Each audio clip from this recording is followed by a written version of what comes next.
Welcome back. I'm talking with Christelle. I am excited to learn more about how she's changing the world of dance. Christelle, what would your advice be with someone with a disability who wants to be involved in dance? Well, the thing is, our dance community is evolving. We're learning more. The thing is, right now, what's the biggest challenge, especially in the dance community, is making sure we have spaces that are accessible, that people can actually get past the point of entry. So for individuals with disabilities who are interested in dance, kind of doing our research, right now there are a lot of great organizations such as mine, Dance Possibilities, the Dance Ability Movement, Bus to Move Dance, a lot of organizations that are very specific to individuals with disabilities. And for myself, what we're trying to do really is to educate our current dance communities, our current studio owners, to kind of develop the tools and resources that we need so that we can make our studios accessible to anybody. So it's not as hard to find all these individual places. Of course, with COVID, it's a little challenging because a lot of our dance classes are primarily virtual.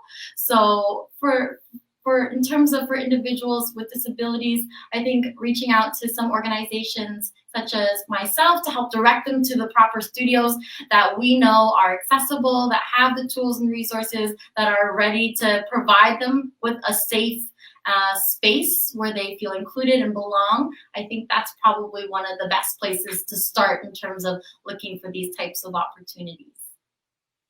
I love to educate others, teachers.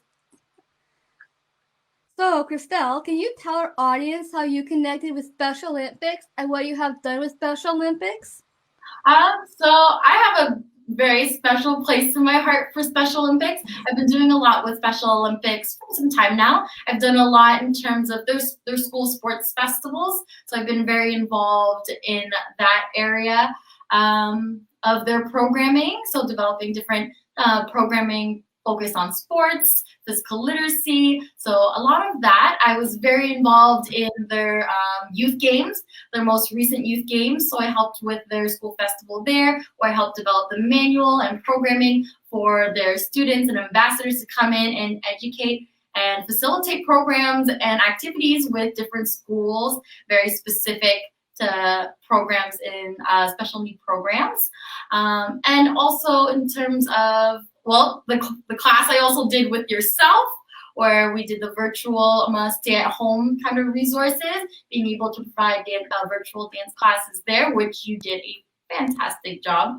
And then the final thing I've done with the Special Olympics, I was a health and research program project coordinator. So I was very involved in terms from a research side, kind of learning more about people's different experiences from a qualitative standpoint. So those were kind of all the things, and I'm sure there will be more to come, but those have been that's my involvement with regards to Special Olympics.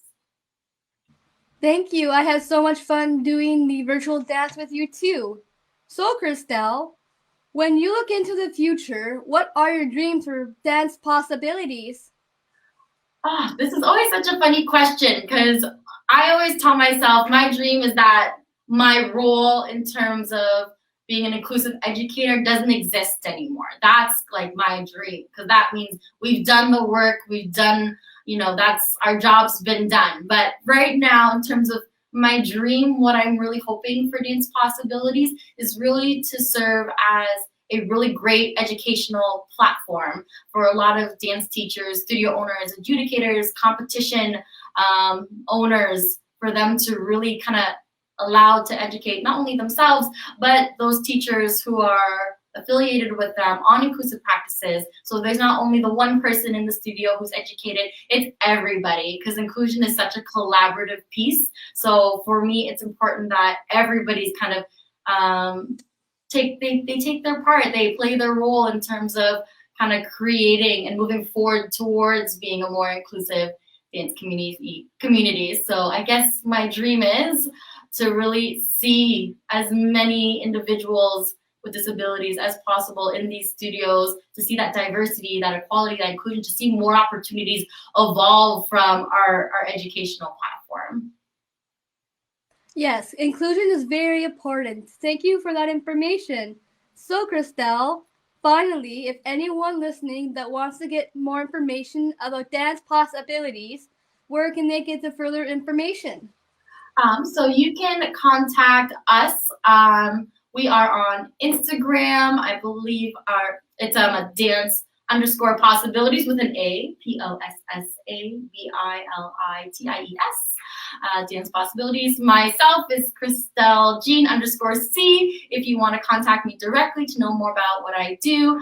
And we're on Facebook as well with the same social media link. We are there. We're always actively answering as much as possible. We have some great online educational modules coming up soon for anyone who's interested and wants to develop their teaching practice in dance and inclusion. So yeah, that's where you can find us. We're really, really excited for all the things that are about to come. And we really appreciate you having us on your show today.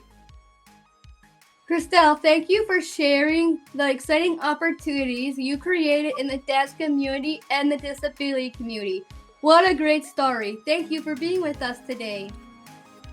Thank you so much for having me, Julia. It's always a pleasure speaking with you.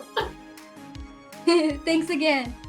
We are going to take a quick commercial break right now. We'll be back in a moment with Jay Stoyan and his guest, Jim Spear.